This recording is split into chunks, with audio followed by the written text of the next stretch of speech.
Hi, folks. Welcome. My name is Christine Weber, and I love supporting mature yoga teachers as they make their way in the world and try and carve out a living teaching yoga. So I'm so happy you could be here, and I hope that some of my teachings on Wednesday are helpful for you. I come here usually about 11 o'clock on Wednesdays. I'm usually live.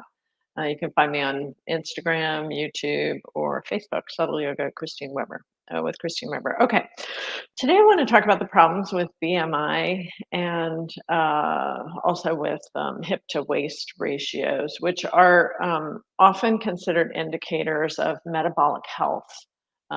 They're both of them have serious problems in the methodology, but they're often used in the medical world to determine someone's metabolic health, to determine the amount of visceral fat you have around your organs, which is considered unhealthy.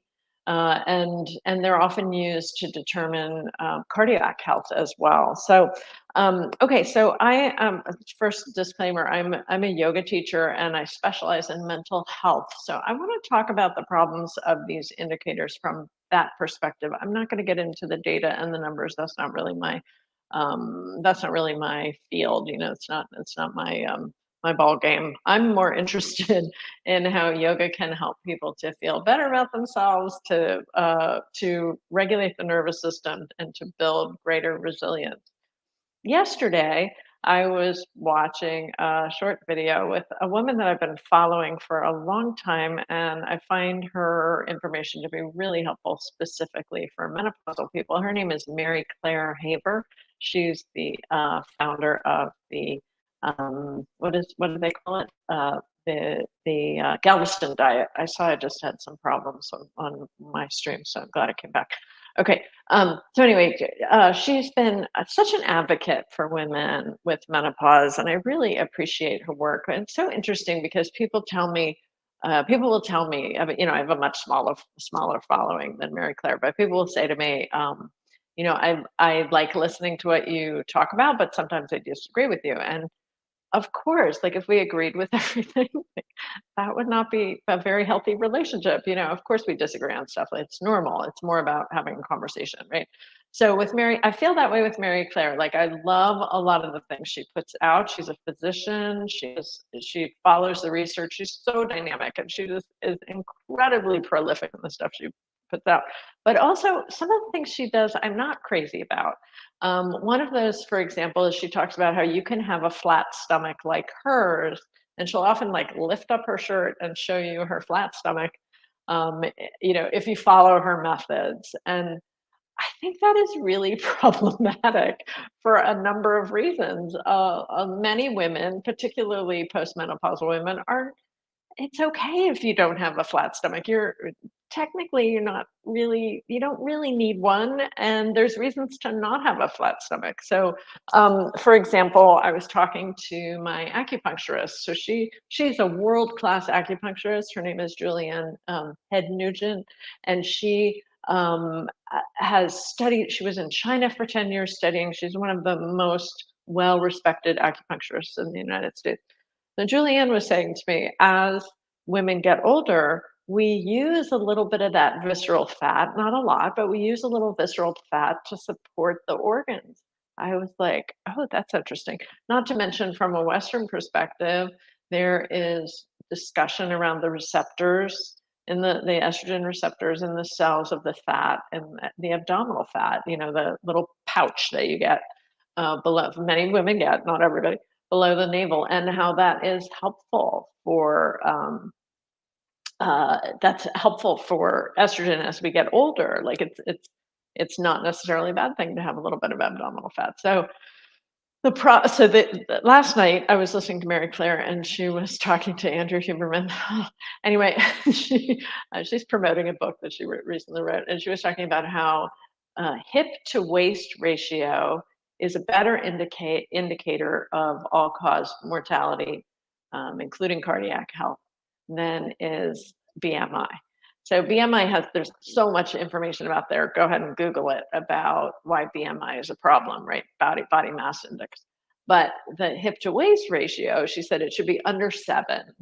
right? So I got my tape measure out. I'm like measuring my waist, measuring my hips, and mine was 0.84, and I'm like, oh, I failed. It's not under 7. And and I was feeling a little depressed about it. And then I, like, stopped and I was like, "Wait a minute, everybody is different." Like, I've never had particularly wide hip like, I'm not a very hippie person, and I'm shaped a little bit like a Lego man. I always have been. Like, I don't have a lot of curves, I'm kinda, like, just straight. I have, like, a pitta kind of body, kind of an athletic body, and I was letting myself get affected by this arbitrary and not necessarily all that useful measurement that's out there. And since I don't measure up to it, I started to feel bad about myself. And what it made me reflect on, I took a moment, I took some breaths, I was petting my cat, and I'm like, stop, like, stop with the self-loathing, because it made me reflect on is that we have these largely arbitrary external numbers that are not appropriate for everybody, and we expect ourselves to live up to them, particularly if you're a health and wellness person like I am. We're supposed to live up to them, and it's a wonderful way to make you feel bad about yourself, so you will buy stuff. I mean, that's essentially the way that capitalism sets up our culture. Feel bad enough about yourself, and you'll buy enough, face creams and whatever, and diet plans to get yourself in somebody else's idea of what is appropriate, and what is optimal, and what is attractive and aesthetically pleasing. Um, and I think we have to be really careful of falling into those traps again and again and again. And I know that medical people have a lot of good intention, but there's also a tremendous amount of research around bias in the medical community against fat, overweight, obese people. And there's not necessarily strong correlations between obesity and poor health. Believe it or not, I know a lot of people just are like, "What are you talking about?" I've read the research. The research is poorly done about correlations between obesity, and I'm not like suggesting that everybody go out there and just eat whatever they want. Of course not. I'm a health and wellness person. I'm a mind body expert person. Like, I want people to eat interoceptively, carefully, with, not emotionally, make a good choice. Like, of course, I advocate for all that.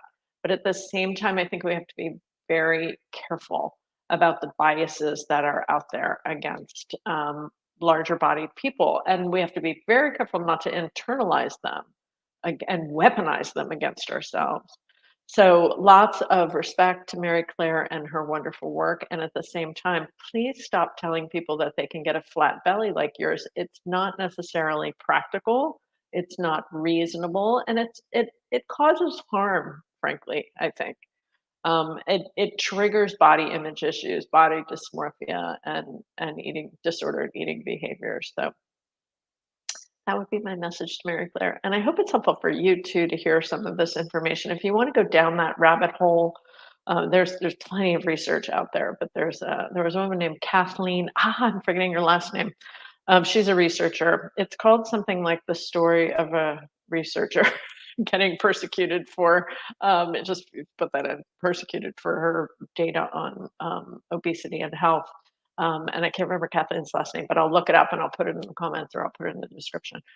And that, like, when I read that article, it's just fascinating. She was this woman who was just looking at data around obesity and health, and like noticed that the numbers were so off. And then, like, you cannot avoid bringing in the robust data around medical bias against overweight. So, and then that ends up looking like the BMI and the hip to waist ratio. And there is some validity and some science in some of that, but not for everybody. And these definitions are too narrow, and it's not fair, you know.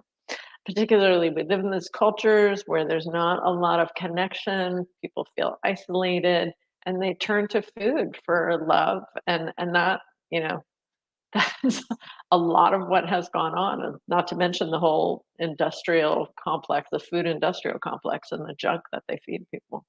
So we are never alone, we are never entirely responsible for our health. That's an important point. That doesn't mean we shouldn't have agency, that doesn't mean we shouldn't take control of our health, but we have to understand that but we're always influenced by other factors. Thank you so much for joining me today. Let me know what other live stream topics you would like me to chat about. And I appreciate you being here. Leave a comment, and I'll see you next week. Lots of love.